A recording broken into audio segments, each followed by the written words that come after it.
رشتے۔ دین محمد نامی ایک شخص کے بیٹے کی شادی تھی، لیکن دین محمد کا بڑا بھائی کسی بات پر کچھ عرصے سے خفا تھا۔ بیٹے کی شادی قریب آئی تو دین محمد نے اپنے بڑے بھائی کو منانے کے لیے کوششیں شروع کر دیں۔ کیسے ممکن تھا کہ دین محمد کے بیٹے کی شادی میں دین محمد کا بڑا بھائی اور دلہے کا تایا ہی موجود نہ ہو؟ کیونکہ پہلے اس بات کو بہت غلط سمجھا جاتا تھا کہ جس آدمی سے اپنے سگے رشتے نہیں سنبھالے جاتے، وہ آنے والے رشتے یا بننے والے رشتے کیا خاک سنبھالے گا۔ آج کل تو خیر ہم ماڈرن بن چکے ہیں، اب تو باپ کے بنا بیٹے کی اور ماں کے بنا بیٹی کی شادی ہو جاتی ہے، تو پھر باقی رشتے کس کھیت کی مولی ہیں؟ دین محمد اپنے بیٹے کو لے کر اپنے بڑے بھائی یعنی دلہے کے تایا کے گھر پہنچ گیا اور منانے کی ہر ممکن کوشش شروع کر دی۔ بڑے بھائی سے ہاتھ جوڑ کر معافی مانگی اور پیر پکڑ کر ہر طرح کی منت سماجت بھی کی، مگر کامیاب نہ ہو سکا۔ اگلے روز ہی بارات لے کر لڑکی والوں کی طرف جانا تھا۔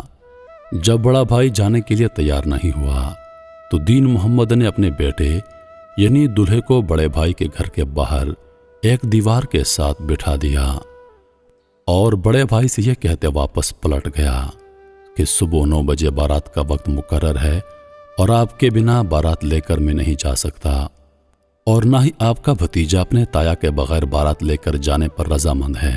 فیصلہ اب آپ کے ہاتھ میں ہے۔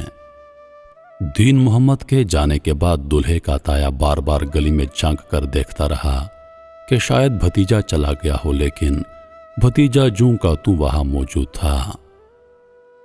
رات کے 3 بجے دلہے کے تایا نے اپنے کپڑے بدلے اور حقہ ہاتھ میں لے کر گلی میں پہنچا۔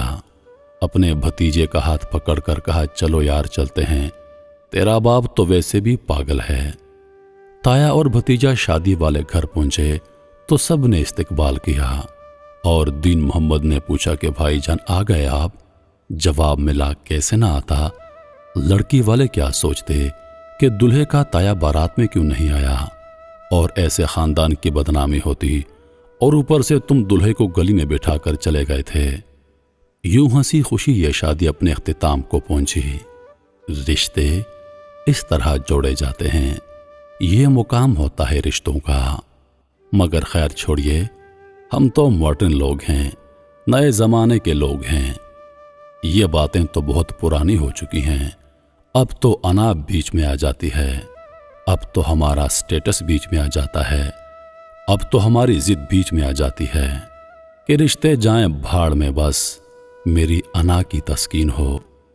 عزیز دوستو، کیا خوب کہا ہے کسی نے کہ جھکتا وہی ہے جس میں جان ہوتی ہے، ورنہ اکڑنا تو مردے کی پہچان ہوتی ہے۔